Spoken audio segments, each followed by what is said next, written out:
Hey everyone, welcome to Consult a Blind Guy. In today's episode, we're going to do questions from fellow RP'ers with blindness and visual impairment from RP or Retinitis Pigmentosa. If you're new to the channel, welcome and thank you for watching. If you're a subscriber, thanks for coming back. Disappointed by reality, trying to come back, start something new, build up yourself, it's all to you. Stay strong no matter what they say, you keep getting better every day. Hold your head up, never gonna stop, fears and proud, stand up and shout. Stand my ground. A fellow member of the RP group on Facebook asks, what is a reasonable amount of time to allow for an employer to determine if they can or cannot make an ADA accommodation? For those that haven't seen her post, she works at a bank and is trying to get a screen reader to work at a call center. I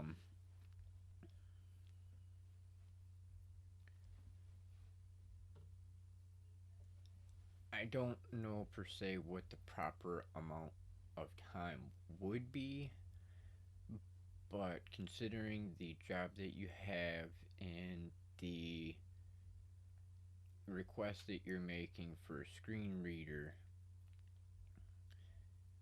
I would allow your boss a couple weeks and see if they've made any progress within the company.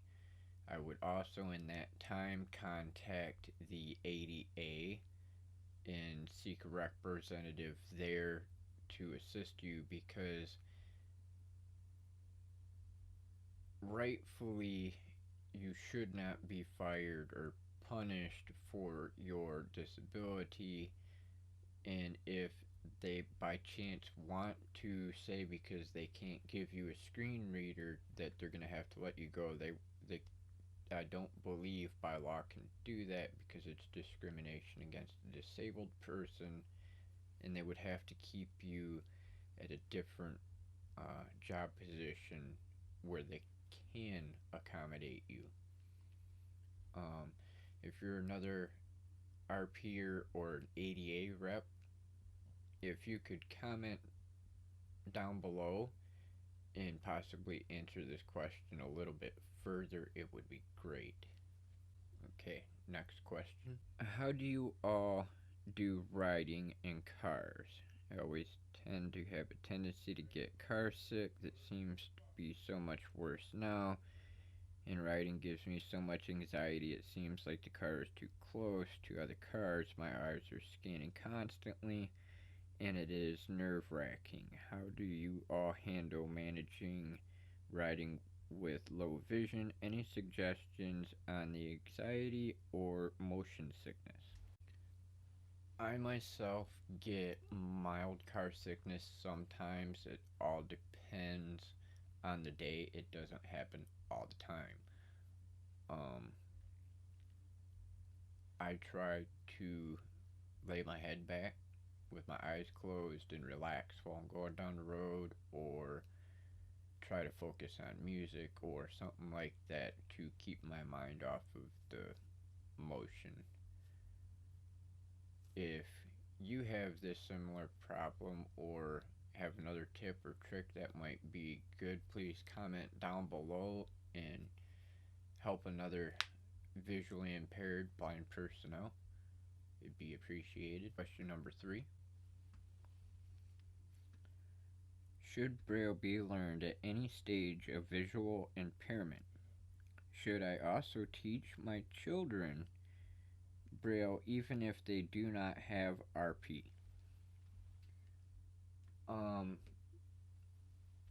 Yes, I do believe that if you have the ability to learn Braille as somebody who is visually impaired, do it at any age, because it can benefit you. As the parent who is visually impaired and your children are not, it could be helpful to have them know Braille, because then they will be able to read documentation and things for you should you not be able to. What are your tips for should anybody who is visually impaired at any stage or age learn Braille or not? And also, should they teach their children who may not be visually impaired to read Braille? Leave a comment below and let us know. We'd appreciate your opinion and thoughts on this. The next question: how do I protect myself best from robbers, rapists, and etc. when I go completely blind? One, as a male or female, doesn't matter. Step one is to seek a self-defense class, whether it's a co-ed class or just a women's only class or whatever. You get karate class, kung fu class. Some police departments actually do host women's self-defense classes. I do believe the YMCA does as well occasionally. You could also get in touch with your local disability advocates, whether it's Association for the Blind or Commission for the Blind, Heritage for the Blind, Foundation Fighting Blindness, or something like that. They will have contacts for something like that too, I do believe. But that would be number one, is to find a self-defense class near you, and that should help with one. Number two, if you are completely blind or even visually impaired, if you have a white cane, that can come in useful. I don't know so much about the identity cane because they're so small, but the foldable aluminum canes, those I do recommend using as weapons, as a means of self-defense. Like this one here is one of mine, and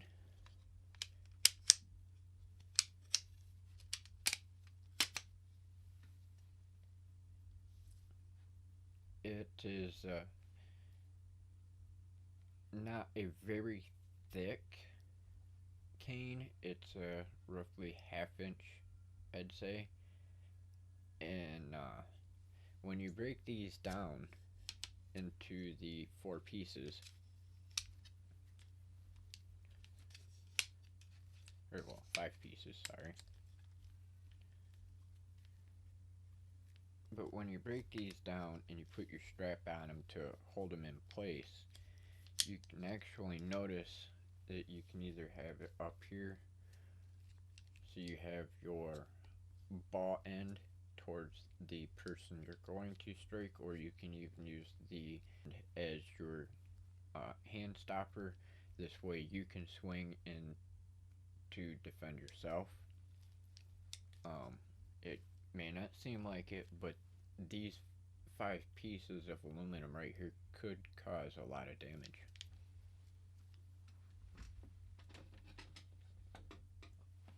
I also have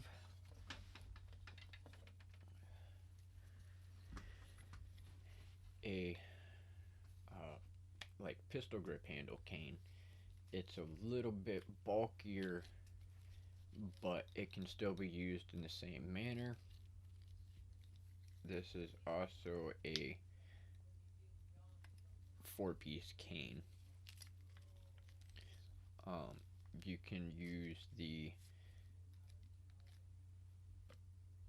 end down here where there's nothing at as you're gripping, and or you can use it the other way, again using the handle and round peg as the hand stopper. Myself, I would use the end without anything on it and use the gripping end as a blunt object to defend myself.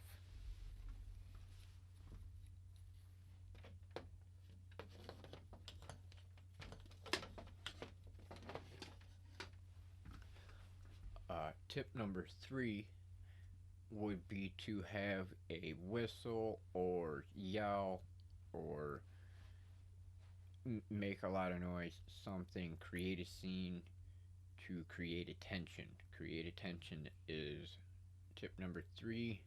Create attention. It doesn't matter whether you have a whistle, whether you're screaming, whether you're kicking and swinging your arms and screaming, whatever you can do to create attention at that particular moment is more likely to help than to hinder.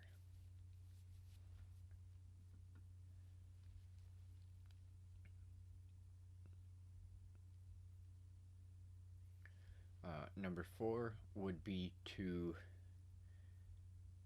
have somebody with you when you're traveling or anything like that. Sorry.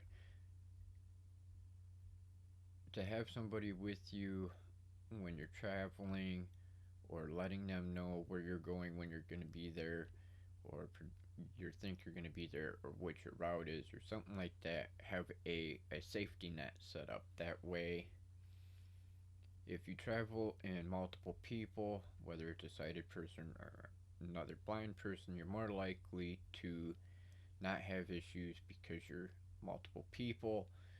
If you're traveling alone, that's where the best part is having a whistle and creating a scene, or using your cane as a self-defense tool, knowing self-defense moves, having a thing of mace or pepper spray.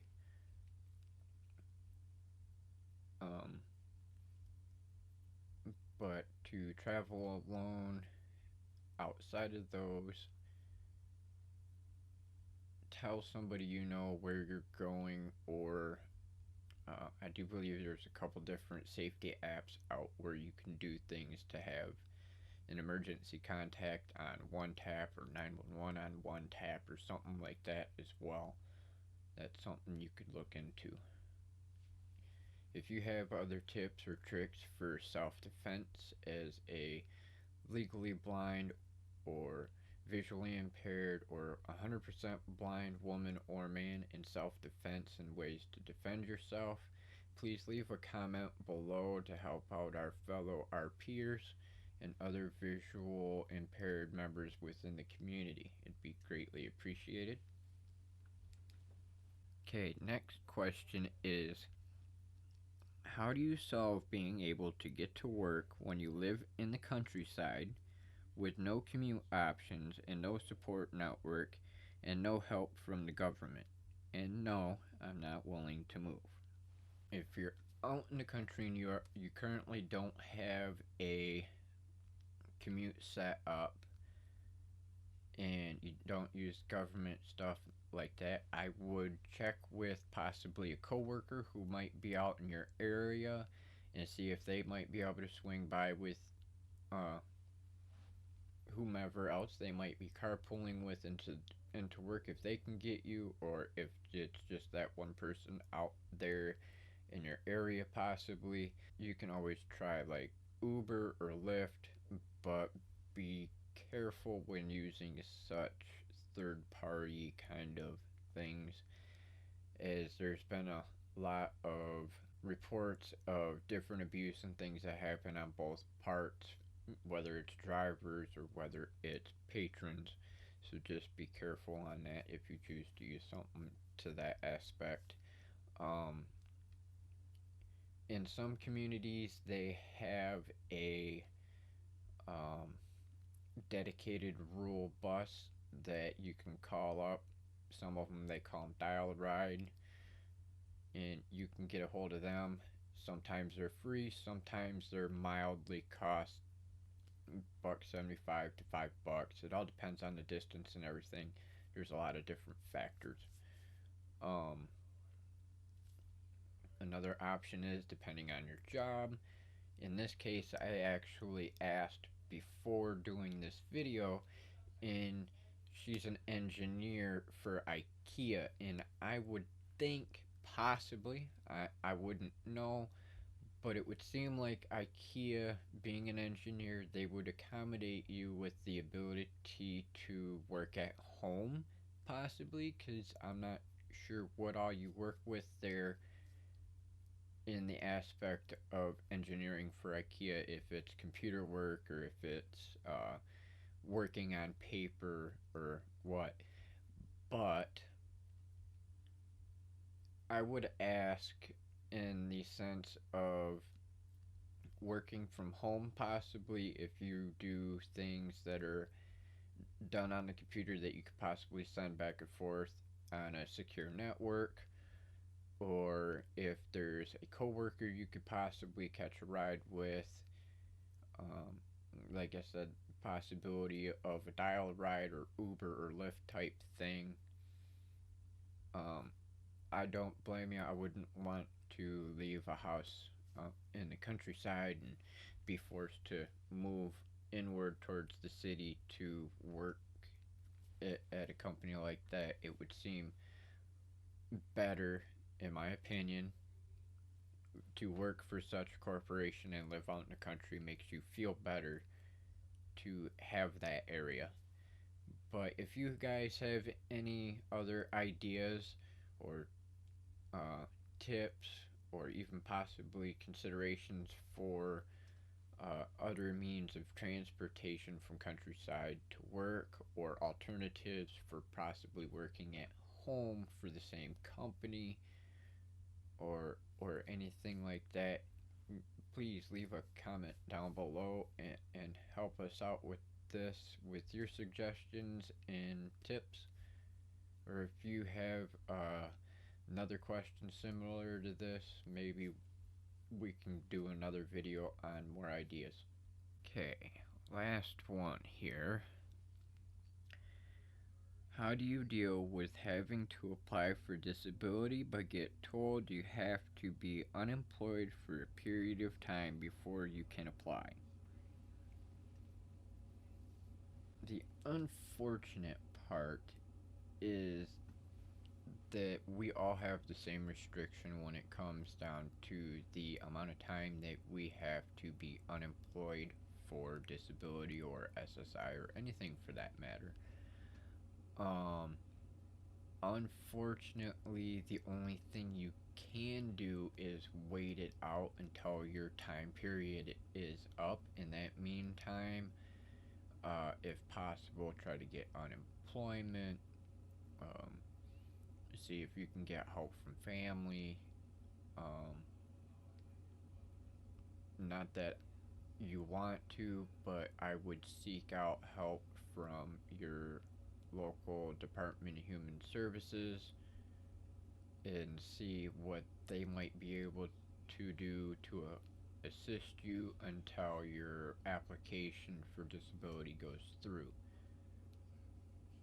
If you guys have any more suggestions or tips, ideas, please leave a comment down below and let us know if you can assist or have an idea.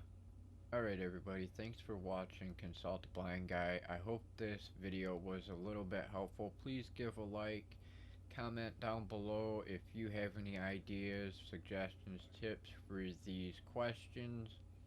If you have other questions, it'd be greatly appreciated.